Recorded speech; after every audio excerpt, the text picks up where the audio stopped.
Hello. Pardon all the lawn mowing and leaf blowing outside.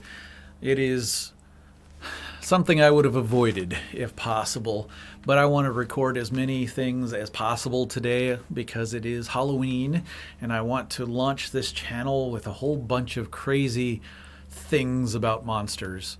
So, sorry if you hear all that noise in the background there, but we'll talk about some monsters in spite of my neighbors who are obnoxiously loud. Anyway, so on to some monsters. Please subscribe so that you can get notifications of new monsters that I either talk about or show you more videos of me making things. I'll be posting the sculpture making videos very soon, but today is all about more of the not telling you stories. So, as my intro says, I'm not going to tell you a story. In fact, I won't get into too many details because I'd like you to look them up for yourselves. There are some fantastically entertaining things, lots and lots of reports that are a whole lot of reading. Trust me, I've studied these for years, and there is never an end to reading about folklore creatures of all different stripes. So this video, I'll talk about one of the goofiest things. Again, from Missouri, since I'm thinking of relatively local things. I live in Missouri, of course, so I sometimes find a lot of humor in some of the things that I find reports of. For instance, space penguins. I am so glad I can say I'm not kidding. Yeah. I can't remember the name of the little bitty town, even if I wanted to tell you all the specifics.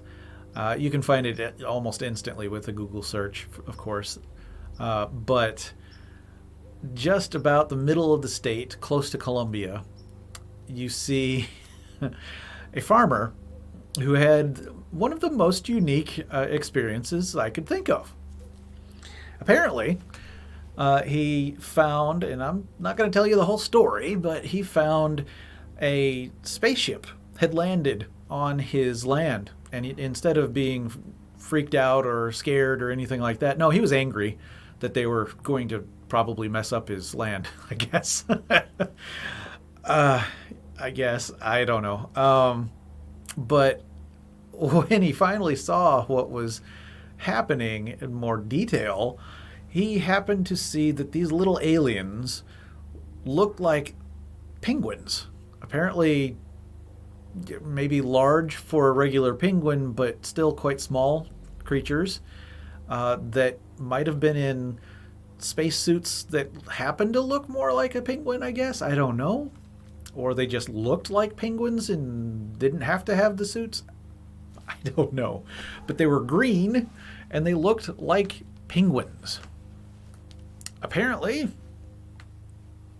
there are some space penguins to be seen in Missouri. Yeah. But this is the kind of thing I do. I research every conceivable, possible realm of monsters, creatures. I used to not want to call them monsters because that very frequently has a stigma of big and scary kind of thing. But actually, that's not really what the word means. Anybody that's watched Sesame Street can tell you straight up, oh yeah, that's not what a monster is necessarily. Monsters can be friendly, they can be nice. The only thing monster really means is that they're either overly large or really unusual or strange in some other way. So, you've got a family member that's a foot taller than everybody else. Well, they're the monster of the family. It doesn't really mean they're a freaky weirdness thing or some sort of Bigfoot. No, they're just an unusual thing. So I like to call these things monsters anyway. It's kind of liberating to be able to say monsters, and a very blanket term that'll apply to all sorts of mythology, all sorts of cryptozoology, and every kind of thing in between. And the one thing they all have in common is that all the things that I study are animals of some sort, and they're really unusual in some strange way. So, yeah, I study monsters, especially these days from the United States. So, subscribe, and I'll share some more of the things that I've studied and learned about, and hopefully turn you on to studying some of your own and finding some of your own path towards incredibly bizarre and unusual creatures that have been reported throughout the centuries, and especially in the United States.